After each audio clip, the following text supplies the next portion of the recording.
Labas vakaras, jūsų dėmesio į trečiadienio žinių laidą. Daugiabučių namų savininkai raginami pasirinkti šilumos sistemų prižiūrėtojus. Šiemet ankstyvų daržovių derlius mažesnis, todėl kainos didesnės nei pernai.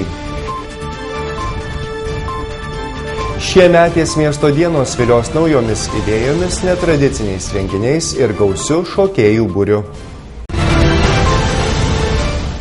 Pasikeitus šilumos ūkio įstatymo nuostatoms, daugiabučių namų savininkai turi pasirinkti šilumos sistemų prižiūrėtoją. Marijampoliečiai kviečiami nelaukti šildymo sezono pradžios ir iki rugpjūčio 1 pasirinkti prižiūrėtoją. Namų atstovai, kurie jau anksčiau pabėgo iš Litesko globos, džiaugiasi savo pasirinkimu. Pagal šilumos ūkio įstatymo pataisas šilumos tiekėjas negali prižiūrėti daugiabučių namų šilumos ir karšto vandens sistemų. Įgyvendindama šiuos įstatymo pakeitimus, savivaldybės taryba priėmė sprendimą įpareigojantį daugiabučių namų butų ir kitų patalpų savininkus, kurių šildymo ir karšto vandens sistemas bei šilumos punktus prižiūri bendrovė Litesko, pasirinkti kitą prižiūrėtoją. Centralizuoto šilumos tiekėja Litesko Marijampolėje prižiūrėjo didžiąją dalį daugiabučių apie 270 namų šilumos sistemas. Jau anksčiau prižiūrėtoją pakeitusių daugiabučių atstovai sako patenkinti pabėgę iš Litesko globos. Esą šilumos punkto priežiūros kaina sumažėjo net iki 10 kartų. Jeigu mes būtum nuo 2000 metų mokėję priežiūros kainą pagal Litesko, mes būtum sumokėję maždaug 90 000 litrų per šitos metus už priežiūrą ir remontą. O šiuo atžvilgiu mes mokam tik į metus 800 litrų ir remontai per tą visą laikotarpį išleido 1400 litrų. Tai gerokai sutaupė? Aritmetika, kas moka, supranta. Per tą 12 metų surinkom iš namo apie 10-12 tūkstančių. Ne. 100 000 iš jūsų namų? Apie 100 000 per... Taigi gali pastatyti kelis naujus punktus. Naujus. O ką jie padarė? Nieko. Kad ten hidraulinį atlieka, kada buvo savo laiku, kada reikdavo vežtis įrangą hidrauliniam visiems daryti. Jie buvo brangesnė, žinau, būtų ūkis, imdavo po 1500 kasmet. O dabar, kada yra siurbliai, spaudimas, atėjai 10-15 minučių, bandymas atliktas. Tai už ką tas mokėti pinigus? Kolegos namas 4 lapinių, manau 6. Tai manau, būtų dar daugiau pinigų jie susirinkę. Tai matoma, jiems šitas ir nepatinka, mano paliestai. Mes mokėjom po 10 centų, nes iš pat pradžių, kad čia jie paėmė Litesko, tai buvo 3 lygiai, 1, 2 ir 3. Pirmas, kai kolega nieko iš vis nemokėjau, mes pagal 2 lygį mokėjom 10 centų, o 3 lygis mokėjau 24, čia aišku su PVM. Dabar mes mokam 4 centus tik. Daugiabučių namų bendrijų susitikime savivaldybės vadovai gyventojus ragino nelaukti šildymo sezono pradžios, o iki rugpjūčio 1 pasirinkti šilumos sistemos prižiūrėtoją. Mes dabar darėm apklausą, 5 įmonės padavė galimybę tokią, kurios turi licenzijas viską prižiūrėti šiluminius punktus ir visą namų šiluminį įrenginius. Tai dabar namai rinksis. Vienas iš tokių didesnių prižiūrėtojų, galbūt, sakyčiau, jisai net galimai patarti žmonėm, tai būtų ūkis, kur turi visą įrangą. Jisai dabar tuos namus prižiūri, daug namų, kur būtų ūkis. Tai aš manau, jie geriausia gali prižiūrėti. Aš manau, kažkiek tai viskį bus pigiau, bet, žinot, ta tokia nepasitikėjimas, jūs turbūt gerai žinot, nuo Litesko čia, jau iš nuo vyriausybės, iš Vilniaus, kad tai blogiečiai, aš nežinau, ar blogiečiai, aš tam negaliu pasakyti, bet ko gero, tas pats tiekia šilumą, tas pats prižiūri. Tai, ko gero, kad atskiria, tai aš manau visai neblogai, nebus ant ko bėdos. Kaip pasireguliuosim, kaip norės namas, tokį šilumą įgaus. Susitikime meras gyventojus ragino daugiau dėmesio skirti savo daugiabučio priežiūrai, būti aktyvesniais namų modernizavimo procese. Žmonės daugiau žiūrėtųsi savo turtų. kaip renovuos namą, kaip prižiūrės. Ir jie tikrai visada gali savo pareikšti pretenzijas, ypatingai renovuojant, įsirinkti savo kokį tai suprantamą name žmogų, kuris nusimano apie statybas. Nes paskui, žinot, padaro, sako, čia mes efekto negaunam. Vat reikia statybos metu, nors mes labai smarkiai žiūrėsim, bus tikrinama, bus projekto tas prižiūrėtojas, bet, žinoma, žmogus jojo turtas, jisai irgi turi būti nebeingas. Birželio 15-16 dienomis Marijampolė švęs miesto dienas. Šventinėje programoje tradicinius renginius paįvairins suduvietiškas kermošius, menų arka, respublikinė menų šventė Sodauto ir daugybė kitų naujų akcentų. Birželio 15-16 dienomis Marijampolėje šurmuliuos miesto dienos. Tradicinė šventė praturtėjo įdomiais akcentais, ji vilios naujomis idėjomis, kurios anot organizatorių turėtų nustebinti marijampoliečius ir miesto svečius. Šventės išvakarėse birželio 14 dieną marijampoliečiai kviečiami į Gedulo ir Vilties dienai skirtus renginius. Gedulo ir Vilties dieną taipogi labai stengiamės deramai paminėti ir šalia visų tradicinių renginių kaip mišios bažnyčioje, taip pat minėjimo valanda geležinkelio stotyje, organizuojame dar visą tokį turiningą vakarą. Tai po geležinkelio stoties vyksime į Skaiščiūnų kaimą ir Masaičių sodybos teritorijoje atidarysime paminklą. Labai svarbus renginys tuo, kad Masaičių sodyboje buvo nukankinta 300 politiškai neįtikusių ir nepatogių žmonių. Svarbiausias tikriausiai įvykis yra vis tik tai Pažaislio festivalio koncertas.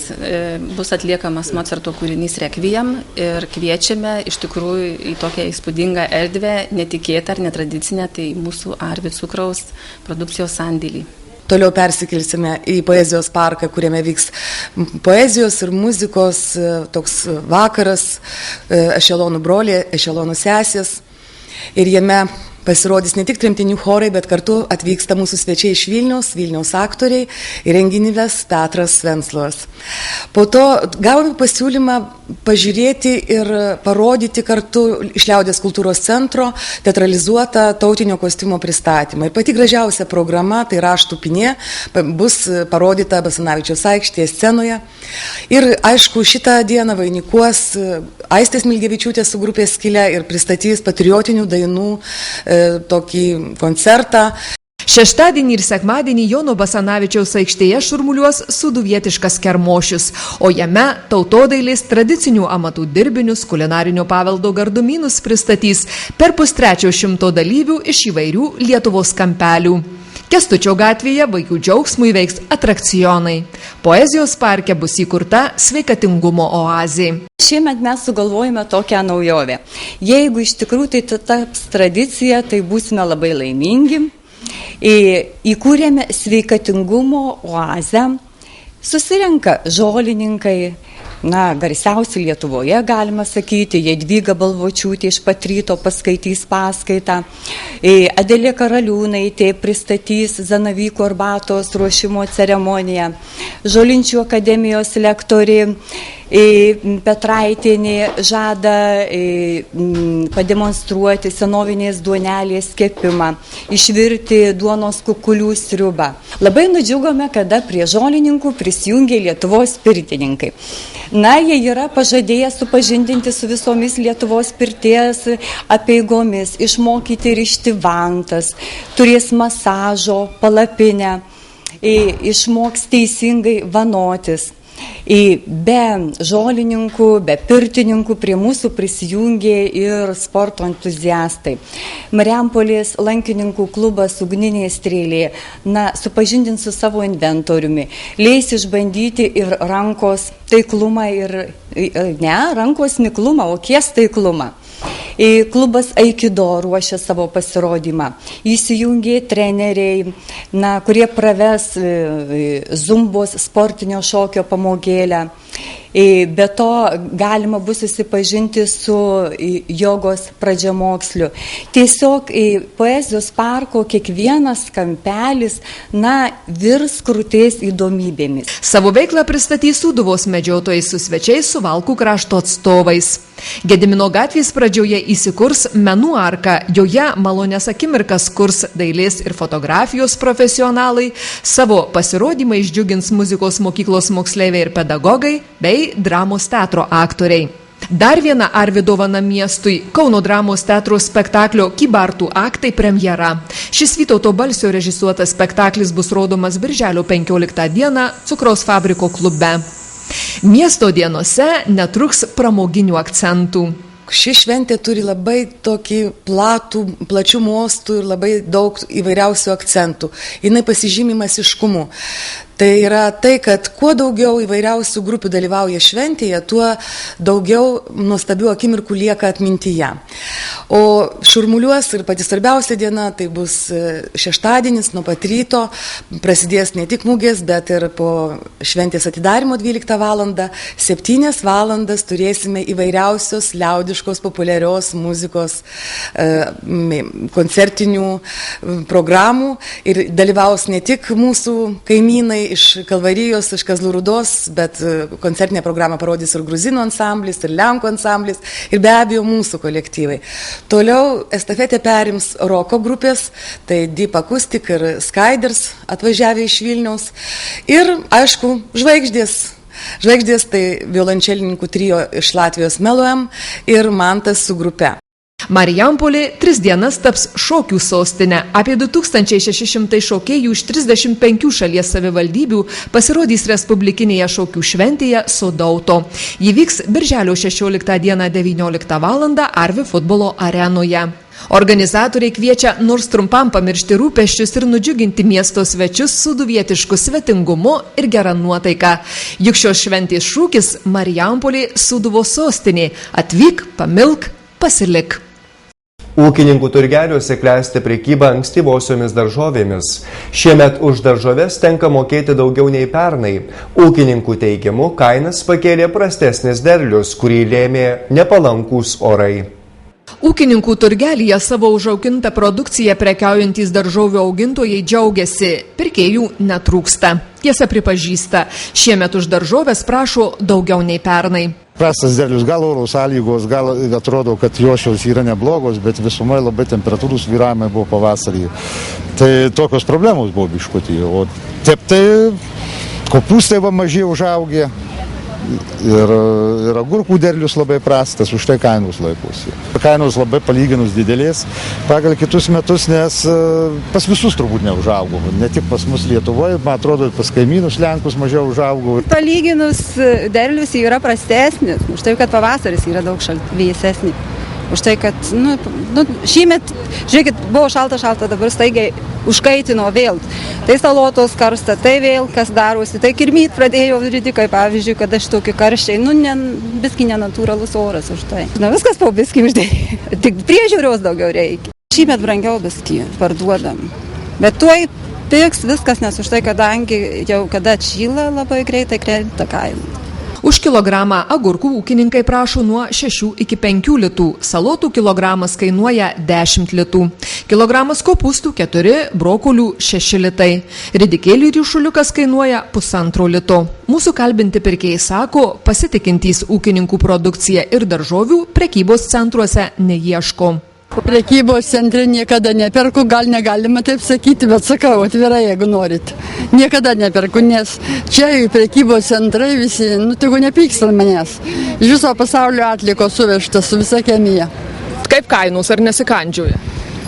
Kada, aš atvirai sakyčiau, kada aš taip jau skurdas padaryta, tai žinokit jau brangu. Turgus jau prakvipęs ir pirmosiomis braškėmis. Jų kilogramas priklausomai nuo dydžio kainuoja nuo 20 iki 16 litų. Tačiau uogų augintojai sako, jog kainos kris, nes braškių derlius šiemet turėtų būti geras. Noriai perka, kadangi yra lietuviškos, labai kvepia, kaip eina pro šalį. Visi mato, kad ne lenkiškos ir ne ispaniškos, nemaišytos ispaniškos su lenkiškom, o grinai lietuviškos, tai tikrai perka. Turėsim sočiai, kadangi gražiai atrodo, prižiūrėtos. O šiaip gamtos sąlygos buvo geros, noksta braškis? Šiaip savo, kadangi buvo šalta, atšyla ir vėl šalta ir biškiau per daug lietaus. Nesiliauja bandymai Marijampolės pataisos namų nuteistuosius aprūpinti kvaišalais. Pirmadienį Marijampolės kalėjimo teritorijoje pareigūnai surado lipnia juosta apvyniotą paketą. Jo viduje buvo rusvos spalvos augalinės kilmės medžiagos. Įtariama, kad tai kanapės ir jų dalys. Vyksta tyrimas. Prie vairo sugautas neblaivus vilkaviškietis, norėdamas išvengti nuobaudos, bandė papirkti pareigūnus. Jis 2 kelių policijos skyriaus patruliams davė 400 litų kyšį. Pradėtas ikiteisminis tyrimas. Vairuotojui už bandymą papirkti pareigūnus gresia areštas arba laisvės atėmimas iki 5 metų. Nors vairuotojams už tokią veiką gresia baudžiamoji atsakomybė, Marijampolės apskrities vyriausio policijos komisariato pranešimu, bandymų papirkti pareigūnus nemažėja. Policija prašo, norėdami pranešti apie neteisėtus policijos pareigūnų veiksmus, galite skambinti pasitikėjimo telefonu 8 343 912 60. Kybartų kelio poste sulaikytas visas karavanas lengvųjų automobilių, kurių dujinėje įrangoje, durelėse, variklių skyriuose ir kitur buvo išslapstyta cigarečių kontrabanda. Per gerą pusdienį muitininkams kone vienas po kito įkliuvo 12 automobilių. Kiekvienu vežtas panašus kiekis tos pačios rūšies cigarečių. Juos vairavo bendraamžiai. Menkai tesiskyrė net automobilių registracijos numeriai. Bendra sulaikytos kontrabandos vertė apie 250 milijonų litų. Visiems pažeidėjams buvo surašyti administracinių teisės pažeidimų protokolai, sulaikytos ir transporto priemonės, kuriomis gabenta kontrabanda.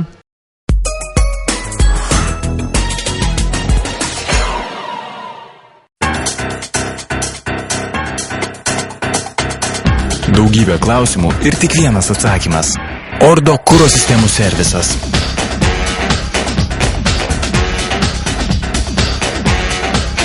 Ordo. Naujoji gatvė 31A, Alytus. Tai tiek naujienų paruošėme šiandieną, su jumis atsisveikinu linkėdamas malonaus vakaro. Sudie.